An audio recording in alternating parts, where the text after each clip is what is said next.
उनके लिए ये घातक है। उन लोगों ने योजना बनानी प्रारंभ कर दी है। भारत के national security adviser Ajit Doval और उत्तर प्रदेश के मुख्यमंत्री योगी आदित्यनाथ ने 48 घंटों के भीतर देश को ऐसी सलाह, नसीहत और चेतावनी दी है जिसे नजरअंदाज नहीं किया जा सकता। दोनों ने एक बहुत बड़े खतरे की तरफ इशारा कर दिया है। अजीत डोवाल और सीएम योगी ने कहा है कि भारत की तरक्की और ताकत से कई देश टेंशन में आ गए हैं। ये देश भारत को अब एक खतरा मानते हैं।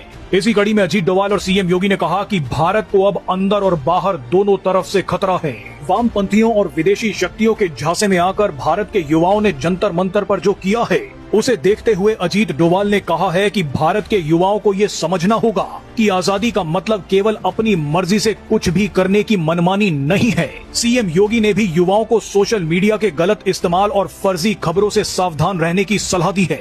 भारत के एक एक व्यक्ति को अजीत डोवाल और सीएम योगी की ये चेतावनी सुननी चाहिए। विशेषकर जो हमारा युवा वर्ग है, वो सोचता है शायद भारत हमेशा ऐसा ही था, जिसे हम स्वतंत्रता कहते हैं। शायद उनको लगता है कि स्वतंत्रता केवल वह करने की जो आपकी इच्छा है, स्वतंत्रता ये नहीं थी।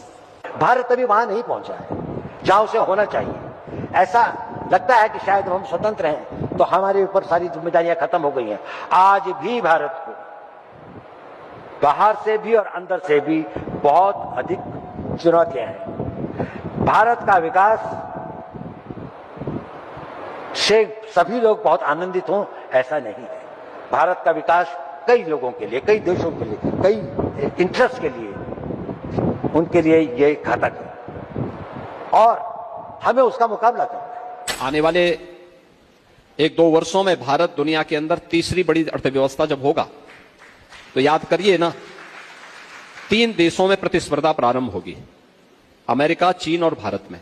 मुझे बताइए, क्या दुनिया के जिन देशों को भारत ने पछाड़ा है, क्या उनको अच्छा लगेगा?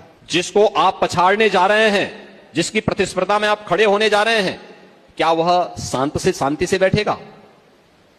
और हम तो अभी योजना भी नहीं बनाए हैं, उन लोगों ने योजना बनानी प्रारंभ कर दी है भारत को अस्थिर करने की, भारत में अव्यवस्था पैदा करने की, भारत में अशांति पैदा करने में। आज भी आप देखेंगे भारत के अंदर आतंकवादी समूहों के पास हथियार जो मिलते हैं, कहां के प्राप्त होते हैं?